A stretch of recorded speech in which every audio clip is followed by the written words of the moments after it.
Wear it properly, baby. It's cold outside. It's already too much cold outside, right? After I came back, you prepare.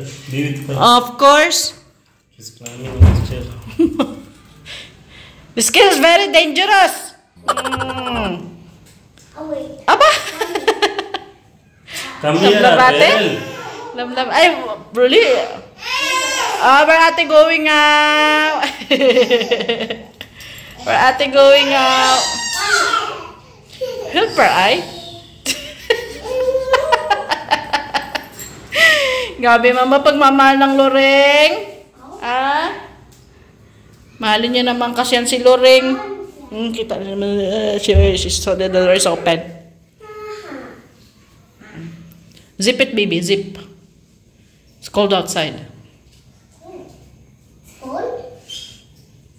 Lalabas sila niyan na bibili ng remote kasi yung remote namin, ito yung ginawa ni Ring.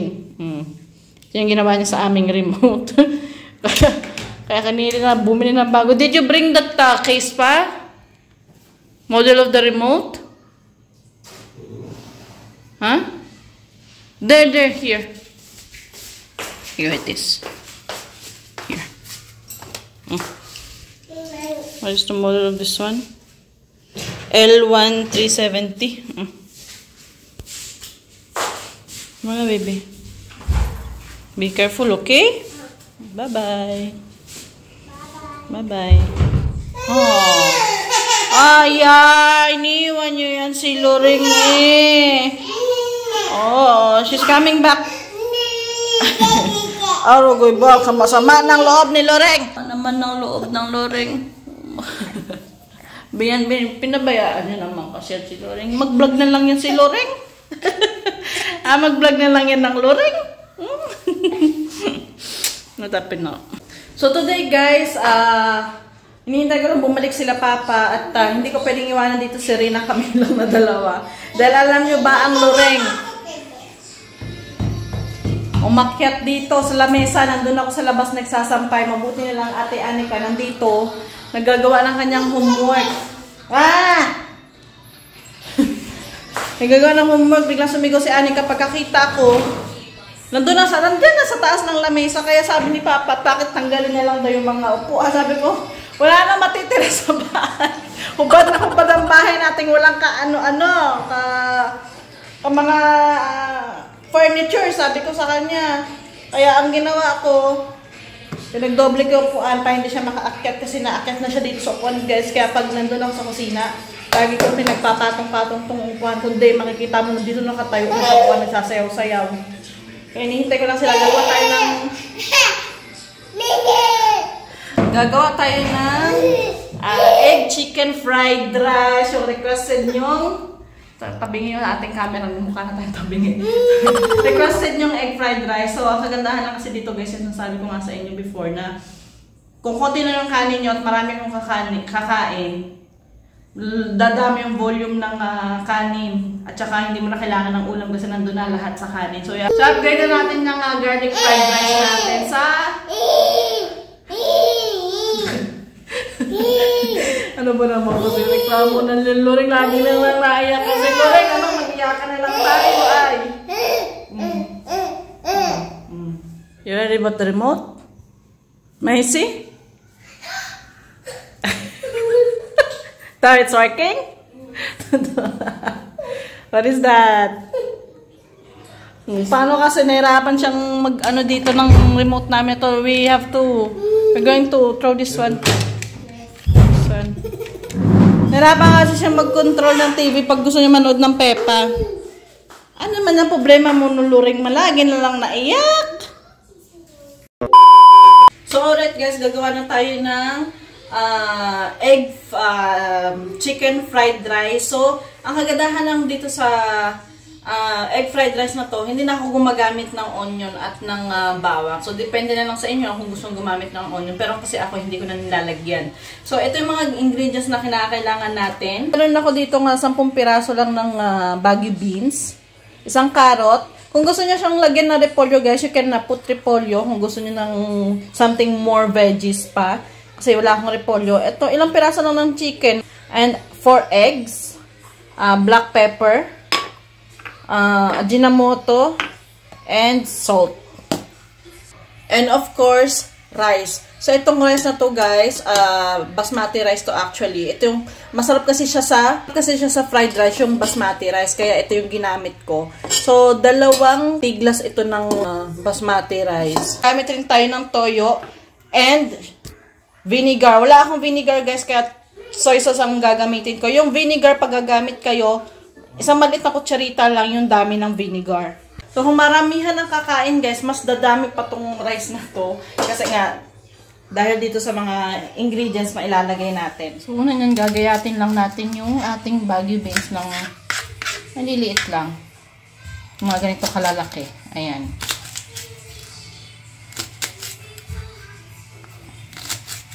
Sunod yung carrots. Gayatin lang natin siya ng maliliit na cubes. So, naisipan ko tong lutuin to guys. Mga 2 months ago yata. Kasi before, iba ako magtawag nito. Iba ako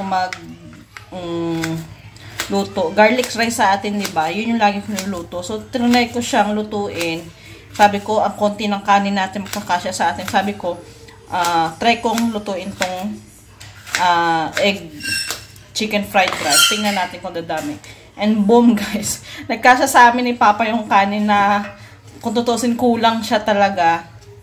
Ayan. So, ganito na siya kalalaki. At yung chicken dapat, boneless. Wala akong boneless. Ayan. Tatanggalin lang natin yung may buto. Gagamitin natin yung... Kung marami kayong chicken, guys, pwede naman maglagay ng marami. Depende sa inyo. Kasi kung naluto naman to, dami naman. Pasensya na po kayo sa background ko. At dahil ang Loreng, magluluto. Ano na, Loreng?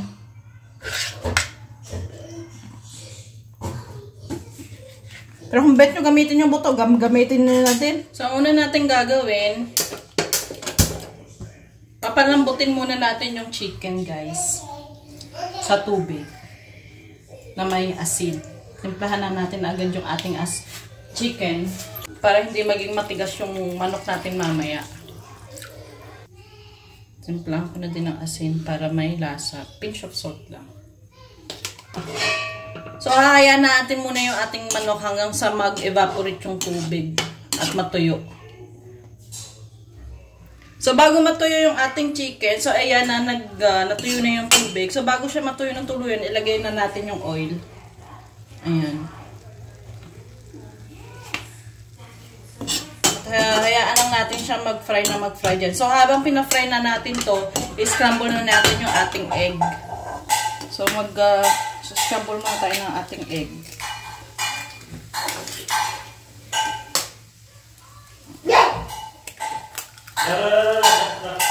Hindi ako pwede mag-cooking vlog. Maingay yung background natin. Shadow! Want to play shadow together? Yung iba kasi guys, ang ginagawa nila, hindi na nila in-scramble yung egg. Dinedirekta na nila sa kawali at doon nalalagyan ng asin. Pero kasi ang ginagawa ko, para mas maganda yung pagkaka-scramble niya, ito yung ginagawa ko, yung common na ginagawa natin sa scramble. Lalagyan ko na siya ng konting asin. Ayan, pamilasa na agad yung egg natin. At konting Ajinomoto. Ayan. Hindi ko lang dinamihan kasi mamaya sa kanin baka maging maalat siya. So, haluin na natin na mabuti. Hindi siya tutustahin na masyado. Hanggang sa mag-brown lang siya, ganun lang siya. Saka natin siya hamuin. Kasi pag napakatusta niya, matigas. So, kaya minus na matigas. Pero lalo sa inyo kung gusto nyo tusta yung chicken. Pwede naman kasi matigas siya. So, i-brownish lang natin siya ng konti. At titimplahan natin ng konting pepper. Masarap na agad yung chicken natin. So, ito na yung ating chicken, guys. Medyo na-brown na siya. So, kunin na natin. Kung gusto nyo maraming chicken, pwede naman, guys. Nasa inyo naman yan. Ayan. Susunod natin dito, i-fry yung itlog. Mantika. Dapat yung mantika is napaka init. Hintayin natin siya.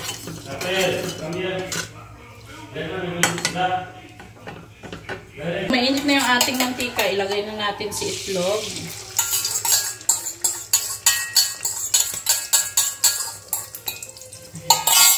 Huwag mo muna siya haluin, guys. Hintayin nyo muna medyo maluto yung ilalim. Tsaka natin siya haluin. Kasi pag hinalo natin siya agad, napakaliit ng itlog. Ayan. So, nahalo ko siya ng maaga. Maliliit ng itlog. Gusto natin yung malalaking chunk ng itlog. So, ito na guys. Natuwa na siya. Nag-brown na siya. Actually, yung gusto ko, alam niyo yung scrambled egg na buo, na parang hinihimay-himay lang. Yung gusto sana yung ganung texture ng itlog. Pero napaaga nga yung paghalo ko. Kasi huwag niyong agahan ng paghalo. Ayan. So, tostahin pa natin siyang maigi.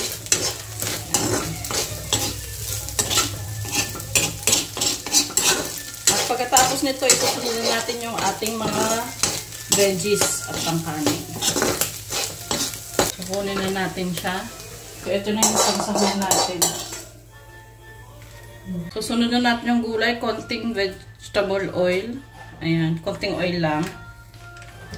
Ayaw natin ng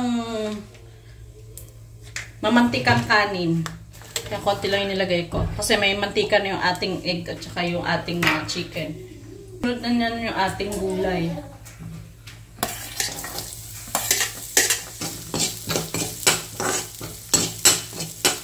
Yung gulay natin guys, parang lulutuin lang natin siya ng konti kasi gusto pa na natin yung crispiness ng gulay nandun pa rin. Tatanggalin lang natin yung tatanggalin lang natin yung raw taste niya.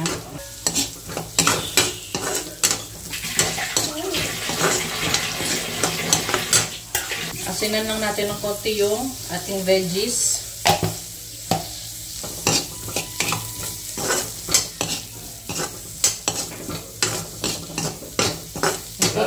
High flame. Medyo nag-translucent na yung kulay niya guys. Tsaka lang natin siya ilalagay yung kanin. So medyo luto na yung ating veggies guys. Ilalagay na natin yung kanin. Ayan. So nag-iisip nga ako actually kung ilalagay ko lahat ng 2 cups lang guys.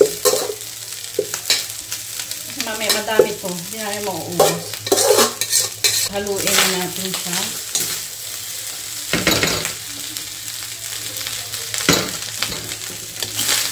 Medyo maliit yung ating kawali.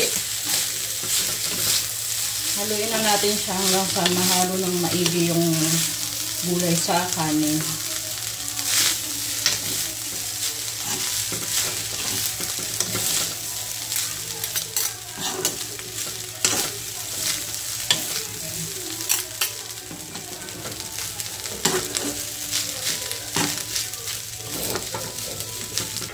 Ilalagay na natin ito.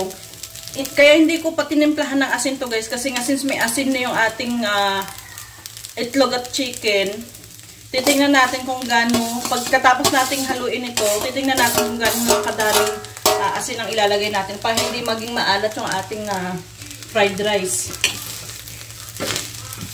Sabi ko sa inyo, dadami tong kanin. Kasi ang daming ingredients na nilagay. Kung mas marami pa yung chicken at itlog nyo, kung mas marami pa yung chicken at ang itlog, mas madaming volume yung maluluto natin na fried rice. Okay. So, nahalo na siya ng mabuti guys. Titimplahan na natin siya. Titikman ko lang muna siya.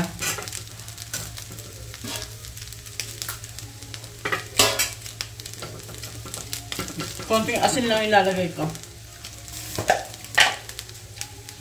Actually, may lasa na nga agad yung kanin. Palalagyan ko ng konting asin, half teaspoon. And generous yung aking Ajinomoto.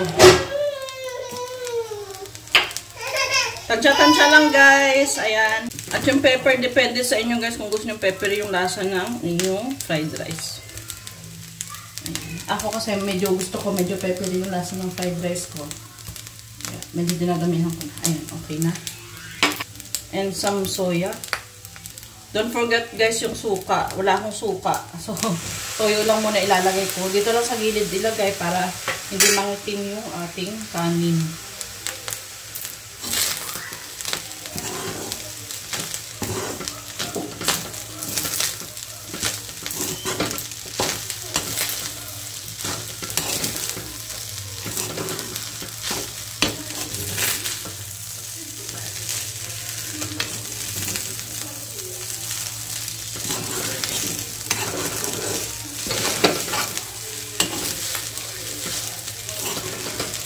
Dahon kayo ng sibuyas, much better may dahon ng sibuyas, pampalasa sa ating fried rice. Kasi walang may nabilhan. So, ito na lang muna. Ito na ating chicken egg fried rice. So, chibog tayo guys! How's it? Good. Good. So, hindi mo na kailangan ng ulam kasi na-mix na sa kanin. Parang makakain na ito ng maayos.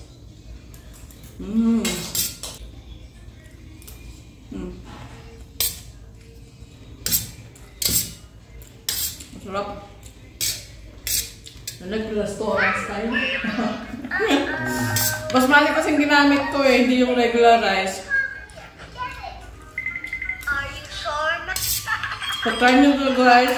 So, kung budgeted kung nagbabudget ka, maganda itong i-prepare itong chicken egg fried rice.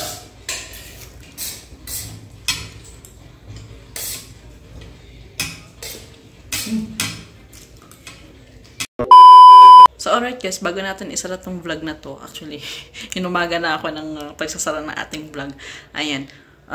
Update ko lang kayo sa pinaprocess naming passport ng mga bata. Actually guys, matagalang pang proseso to kasi hindi lang yung passport na kinakailangan namin i-process. Kailangan din namin i-process yung registration of birth certificate nila at saka yung registration of marriage namin. Para may rehistro kami sa Pinas, nakasal kaming mag-asawa at rehistrado yung mga bata sa Pinas kasi hindi kami papatuluyin if ever na lalarga na kami, hindi kami patutuluyin pag hindi nila nakita na hindi pa rehistrado yung mga bata sa Philippine Embassy. So, needed talaga yan. So, yung kay Rain, guys, nag-fully book na yung para sa November 2 na pagpaprocess ng visa, ng passport, yung appointment. So, yung kay Rain, sa other camp siya, or sa other office siya ng pagpaprocess ng passport. Sa Begumpet siya. So, yung process niya is sa November 29. Malayo pa, isang buwan pa after that. Tsaka na namin ipaprocess yung registration of marriage and birth certificate nila para isahang process nila kasi needed talaga ng passport. Ayan. So, ayan guys. So, that's it for today's video guys. Maraming salamat sa pagsubaybay ngayon sa ating vlog at sa panonood. Ayan. So, kita-kits sa susunod nating vlog. So, maraming salamat. Ingat po tayo lagi. Ayan. At God bless. Bye-bye!